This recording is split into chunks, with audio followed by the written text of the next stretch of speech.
عالم دین تھا، دو دوست تھے آپس میں، ایک عالم تھا دنیا سے چلا گیا، خواب کے عالم میں دیکھا، کیا دیکھا کہ عالم ہے، برزخ میں بیٹھا ہوا ہے، نعمتیں ساری ہیں، لیکن ایک بچھو ہے جو اس کو کاٹ رہا ہے۔ رو کر کہنے لگا، اے دوست مجھے اس بچھو سے بچاؤ۔ کہ میں آپ کو کیسے بچا سکتا ہوں، آپ عالم تھے، آپ کے اوپر یہ عذاب کیوں ہو رہا ہے؟ کہ تو ایک دن ایک موچی کے پاس گیا تھا جوتیاں بنانے کے لیے، پیسے نہیں تھے جیب میں نے کہا کل آ کر آپ کو دے دوں گا، پیسے لینا بھول گیا، اگر ہو سکے تو میری طرف سے جا کر اس موچی کو پیسے دے دینا۔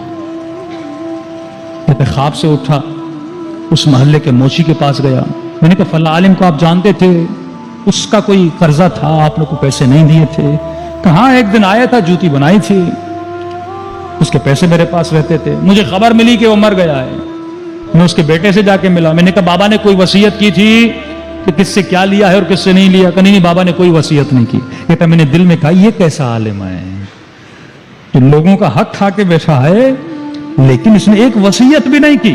15 سال کے بعد بعض مراجع کے نزدیک وصیت لکھنا واجب ہے، بعض مراجع کے نزدیک اگر کسی کا حق کھایا ہے، کسی کا نہیں کھایا، لکھ لو تاکہ کل مر جاؤ تو کم از کم یہ ادا تو ہو جائے۔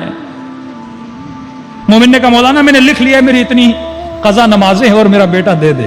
ایران کا واقعہ ہے، مولوی صاحب نے وصیت پڑھی، اس میں لکھا ہوا تھا کہ اتنا میرے بیٹے کا، اتنا میری بیٹی کا، اتنا غریبوں کا، اور آخر میں لکھا ہوا تھا کہ میرے بینک میں جو پیسے پڑے ہیں اس میں سے اتنا اماؤنٹ میری قضا نمازوں کے لیے ہے، میرے قضا روزوں کے لیے ہے، استجاری میرے مرنے کے بعد پڑھائے جائیں۔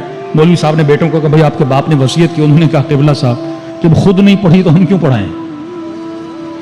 تو مرنے سے پہلے خود اپنا بندوبست کر کے جاؤ، اولاد کے بھروسے پہ خود کو مت چھوڑ کے جاؤ، کسی متدین آدمی کو کچھ دے کر جاؤ، بھائی میں اگر مر جاؤں تو میرے یہ چیزیں ہیں، واجبات ہیں، ادا کر کے جاؤ۔ صلوات پڑھے محمد و آل محمد پر۔